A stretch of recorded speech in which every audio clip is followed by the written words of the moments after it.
This is not the least bit surprising, but it's still disappointing. Deontay Wilder has elected to swerve the undisputed fight with Anthony Joshua in favor of a rematch with Luis Ortiz, probably in September. That is now official. They've announced Wilder Ortiz 2. Now, imagine if the shoe was on the other foot. Imagine if it was AJ who turned down an undisputed fight with Wilder in favor of taking on a voluntary defense and a rematch at that, a fight we've already seen. Like, imagine if he turned down the undisputed fight with Wilder and said, no, I want to fight Dillian Whyte in a voluntary. Because that's what Deontay Wilder has done. This ain't a mandatory where he has to fight the guy, where there's a race against the clock and he has to sort out this deal for the AJ fight because the WBC are breathing down his neck to put a mandatory on him. No, this is not like that.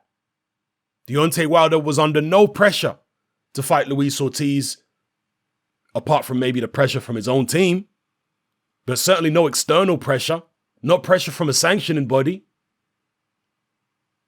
And he says he's his own boss, right? He says he does what he wants. And he chose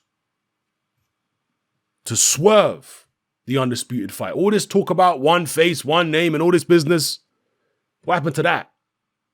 Swerving the undisputed fight, taking on Luis Ortiz in a rematch instead. Al Heyman trying to keep it all in-house for as long as he can. Disappointing. Look, Deontay Wilder is a warrior, and I don't necessarily think he's afraid of stepping in the ring with AJ, but his team are afraid. His team want to make the most amount of money from Deontay Wilder as possible, and it's funny that Wilder said that AJ is being milked. No, Wilder's being milked. AJ and his team have made an enormous amount of money. They continue to make enormous amounts of money. There are people within AJ's team who probably can retire off the back of the money they've made from AJ. There are certain people in AJ's team who are probably set for life now off the back of the money they've made from AJ, because everybody's getting percentages, right? Hearn's getting a percentage, the trainer's getting a percentage, the managers get, all these people are getting percentages. And when AJ's fighting for 20, 30 million a fight, you do the math on how much these people are making off AJ per fight. So, in my view, there's more impetus there to risk the situation with AJ because the people around him are paid. Whereas with Deontay Wilder, they feel as though, I'm talking about Wilder's team, they can make more money out of this guy. They just have to build him the right way. And before they put him in with an AJ and potentially lose their cash cow, and he hasn't really turned into a proper cash cow yet, let's be real. I mean, the numbers for the Brazil fight were very poor attendance numbers, poor viewing figures. There was Hearn claiming that, I saw Hearn in an interview with Nesta Gibbs on the Boxing Voice, and Hearn was claiming that they only sold about 6,000 or 7,000 tickets, and the rest they gave away as comps. So they gave away, like half of the tickets nearly for free. And even then, with giving away the rest for comps, there was only 13,000 in attendance. And I believe Nesta Gibbs was there, or he certainly had a representative of the Boxing Voice there. And he didn't deny that there was only 13,000 in there, that the upper tier was closed at a Barclays Center. That's poor. For a guy who's been world champion for as long as Wilder has been in his home country, he can't even fill out the Barclays. That's poor. But his team have got some kind of strategy. They're hoping this Luis Ortiz fight can build him up to the next level. Maybe push up the offers from Team AJ. But the offers from Team AJ are going to have a limit. They're not going to keep on going up forever. There has to be a limit. And in fact, Hearn made a good point about Wilder rejecting the DAZN offer. And in Wilder's view, and in the view of his team, like Shelley Finkel, etc., they were saying that the reason they rejected it is they didn't know what AJ was getting. You know, they didn't want to go into a fight not knowing how big the pot was and just accepting whatever they were given. Well, Hearn made a good point in the sense that he said there is no pot. Because this isn't like a pay-per-view situation, right?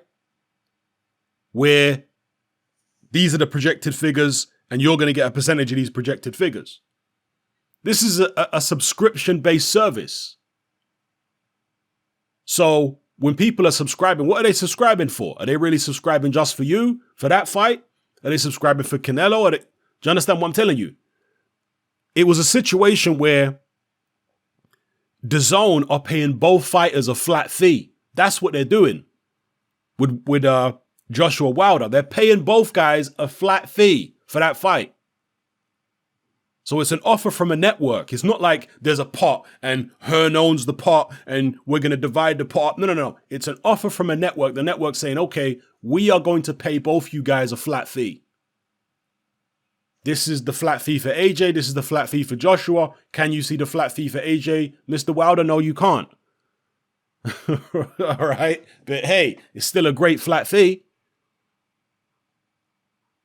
We know that Deontay Wilder turned down that deal, which was, reported to be worth 120 million or there or thereabouts.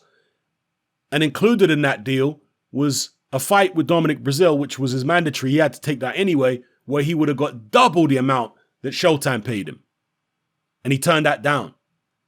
So, I don't want to go over old ground, but the point I'm making is Wilder and his team seem to have some kind of idea in their head that they can build themselves up into this,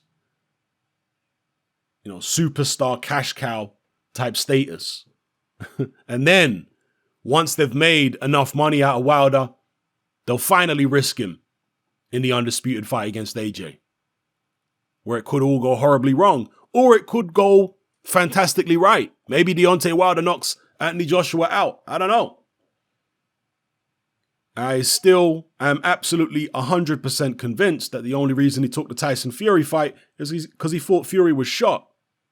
He looked at the two comeback fights and, he wasn't impressed. Well, the first comeback fight anyway, after the second comeback fight in the ring, that's when they got in, they came out and announced that they were going to fight each other. In fact, it might have even been before that. But still, he thought that Tyson Fury was way, way, way off his best. And he probably was. But in his head, he probably thought, I can deal with this guy relatively easily because he's not in any fit state to be stepping in a ring at championship level at this point of his rehabilitation. But he miscalculated. His team miscalculated. And Tyson Fury was very live. So, and of course, the rematch was mandated by the WBC. Wilder versus Fury. And hey, fair enough. Wilder didn't try pull out or anything or vacate his belt or anything like that. But it was mandated. Let's be real. That rematch is Tyson Fury who decided to go in a different direction. So, yeah, they are trying to milk this cow, rematching Luis Ortiz, keeping it all in-house, all Al Heyman, very incestuous stuff. And hey, look, most boxing promoters do this. Al Heyman is not officially a boxing promoter, but we know he's basically a boxing promoter. He's just trying to circumvent the Muhammad Ali Act, allegedly, by calling himself an advisor. So yeah, disappointing. But as far as the Ortiz rematch itself, is it a good fight? Yes, it's a good fight.